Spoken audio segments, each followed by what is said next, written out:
Welcome to episode 12 of the Learn podcast, where first we learn, then we drop the L and we earn. I'm your host, Dean the Wealth Coach. I was reading the book, The Psychology of Money. Great book, by the way. I recommend everybody picking this up. And one of the chapters they're talking about preparing for surprises. And just anything can happen at any given point in time. Like the Great Depression, the Y2K bubble, World War II, World War I. All these things are surprises. These are things that nobody expects to happen, but they happen. And when building wealth or doing anything, you always have to expect the unexpected. That's the only thing that's like guaranteed to happen, like nothing going according to plan. A lot of us think, hey, if I create this plan, it's going to be foolproof. And that's where we shoot ourselves in the foot.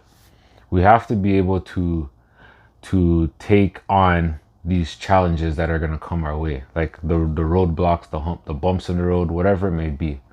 That's what life is. Like nothing is just a straight drive or straight path to success or achieving the goal.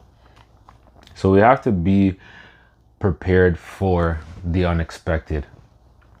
So that's like setting up an emergency fund, thinking of what could go wrong or what are the worst things that could happen with this plan or goal that I'm trying to set up. So it's like trying to have strategic plans in place for just in case. For example, when COVID-19 first hit and the whole world shut down, one company or one organization prepared for such an event that they never thought would ever happen, and they took out an insurance policy just in case they weren't able to perform their duties. And that was Wimbledon, I think. Yeah, Wimbledon, or something in the tennis industry. But they picked up a life insurance, or not life insurance, sorry, a insurance policy. If they're unable to perform or whatever, they would get that cash out. Lo and behold, the pandemic hit or COVID-19 hit, and they were able to get a settlement based on that policy that they had. So it's like anything can happen. Like you live in an area that doesn't have tornadoes, but you take tornado insurance on your home. Anything can happen, but you say, you know what? Yeah, it's an extra $5. What could $5 really do to my pocket, right? Then one mysterious day, or miraculous day, a tornado warning comes and it just demolishes your house. You go to insurance, hey, my house is destroyed by a tornado. Oh, you're covered by that? Okay, so we'll fix your house. But now imagine not being covered by tornado insurance and it's saying, sorry, we can't cover you for that. Anything can happen. It's like you have to prepare for the worst. And preparing for the worst sometimes doesn't even allow you to be able to get out of that situation. But having something in plan is better than having nothing in place, because you're just going to be running with like a chicken, like your head's cut off, or run like a headless chicken. Also with surprises, with bad surprises, there also comes there has to be some sort of positivity that comes out of it, right? Like the stock market crash. When that happened, if you look at the history of the stock market, it literally started trending up afterward, or over the years it began to trend up. And because of that happening, it was able to, that surprise led to people being more cautious of how they invest their money and strategies that they should adopt just in case they had another stock market crash. However, you can't always rely on the history of things to be what the future is going to be.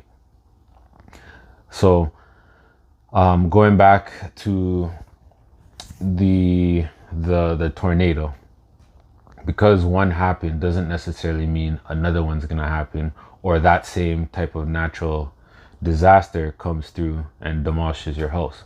You just gotta have to be risk averse. Like, okay, what are the odds of this happening, or what precautions can I put in place just in case something like this does happen again? So just always prepare yourself for surprises. You never know what to expect. There's good surprises, there's bad surprises, but right now we're focusing on the bad ones and how to bounce back from it. Or that was the main focus of that dialogue. Another thing I want to talk about today is work smarter, not harder. And this is mainly for people that have, well, it could be for anybody, but what I'm talking about here is I was a part of a, I guess, town hall, whatever you want to call it, like gathering of a group of people, and it was for Canva. So Canva is a design website where you can literally create anything. So I sat in on the webinar, and a lot of the new features that they're rolling out is like pretty amazing, where you can just type in what you want and it makes it for you. And with that tool for people, for designers especially, it saves you so much time having to try to figure out what it is that you want to create when Canva can do it for you. And it saves you so much time, where before it would take you maybe an hour to do a design, it could probably take you 20 minutes now. So now you have an extra 40 minutes to go and do something else, whether it's pick up another project for your company or a client you have, or just to relax. So with them rolling out this their new updates for the platform, it allows people to save so much time and energy, just the energy of thinking. With our lives, we got to find ways to do things easier that doesn't make life so hard for us. The way Canva did it, it was just so, like, I don't even know the word to use to describe this, but the functionality now is like you went from like 10x with the new things they put in place. And that all came from them seeing what the user wanted, and also testing new things out, like how can we make this faster, how can we make this more user friendly. So they had a framework, and they said, let's try to improve that framework each time to see if we can make this better for the end user. So for you want to do the same thing. Like, take for example your fridge. You do groceries and you never have enough space to put all your groceries. With that being said, you put your vegetables in the fridge, and where do we put our vegetables? In the back of the fridge or in the bottom of the fridge? We never see them, right? Because they're blocked by all the other food that we actually do like. But now if you adopted a system for your fridge where how you're gonna compartmentalize everything, you'll be able to see everything, where things are kept, put the vegetables in containers so that they don't spoil or rot. So that's like developing a system, working smarter, not harder. A lot of us, I'm guilty of this. I come home and I'm just trying to stuff everything in there and just overworking my brain, like, oh, this doesn't fit. What do I put in here? Put this there, and just put whatever, wherever, so that I can just close the fridge and be done.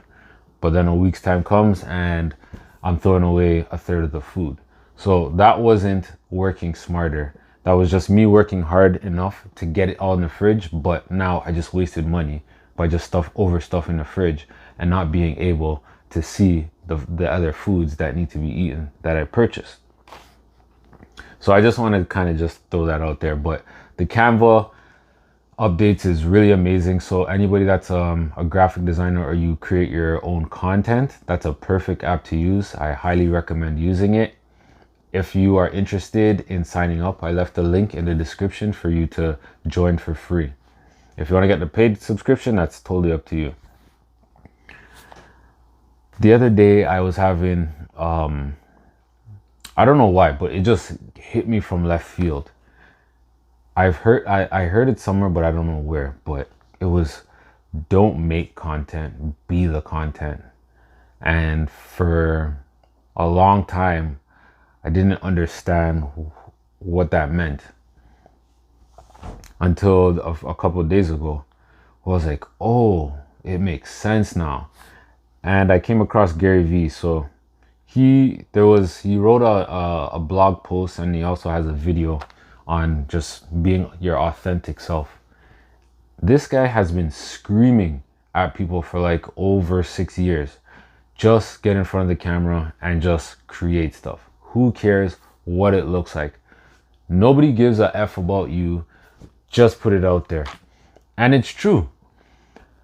A lot of the things that I was doing previously, I was doing it because I seen this or I like the way that person does it, which is fine. But me trying to be like them is not going to work. There's one of them and there's one of me. And there's one of you.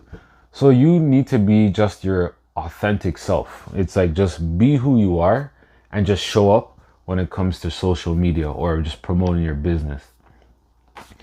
So with being the content, with you being the content, you have to adopt the mindset of to stop trying to create and just document. And that could be documentation in any form. That could be in a book. It could be on your phone. It could be you drawing pictures, whatever it may be. Just create a lot of things and just have it like a bulk of it. So when you are ready to lease, it's just, whew, here you go, world. Like, this is what I created. This is what I do. This is who I am. For me, I like to do multiple things. I like to write in this book. I like to go on a whiteboard. I like to be in front of the camera. There's many different things that you can do. And a lot of us will see something and try to emulate what that person's doing. Some have some success, many don't, because it's not them. It's like me trying to teach science because I seen this guy doing it. I was like, yeah, that's cool. People need to know about that. And then I tried to teach science and I was like, this is boring, or I don't understand this. I know what my lane is. My lane is numbers. My lane is businesses. I know those things. So that's the things that I can talk to. Building wealth, I'm learning with you. It's like whatever I pick up, I want to share with you guys. So if you're somebody in the content creation space, start by understanding who you are, who it is you want to be when you're showing up online. For me, I want to be someone that will be able to educate you so that you can be the best version of yourself. I like to teach. I like to speak about things that I learned about. So it's like, hey, I learned about this. Let me tell you about it. Like I watched a video talking about delaying gratification. That is something I think a lot of people would really appreciate to learn so that they can stop doing the bad habits or the things that they don't want to do anymore. One thing that they mentioned in the video I watched is setting up SMART goals. So SMART goals is what a brain fart. SMART goals is, wow, I can't remember what SMART goals are now. I know it's measure, action. Okay, I gotta look up the SMART goals because now I can't remember what the S stands for. Well, that's bad. So let's see while the thing lights up. Computer's taking a while. Okay, geez, I should have just left it open so I can think. SMART goals. There we go. Specific. Oh, I don't know why I couldn't remember that, but specific, measurable, attainable, relevant, and time bound. So setting up your SMART goals will help you with delaying gratification because you're going to be working towards something. The next thing they mentioned is like the 10-minute rule. With the 10-minute rule, if there's something that you want to do and it's not something aligning with what it is you need to be doing, give yourself 10 minutes to allow your rational mind to catch up with your, I can't remember what they called it, but your rational mind to come to like, I guess the exciting part of your mind. So those are two things that I picked up that I'm sharing with you for you to apply. If you do want me to make a video about delaying instant gratification, leave a comment below with the word SMART. Yeah, SMART goals. Leave a comment with the word SMART goals in the description. So that wraps up episode 12 of the Learn podcast. So if you learned anything today, make sure you go out there and apply it. So first you learn, then drop the L, and I will see you on tomorrow's video. Also, don't forget to hit the subscribe button. Let's grow the channel so that I can continue delivering these videos to you and growing our community.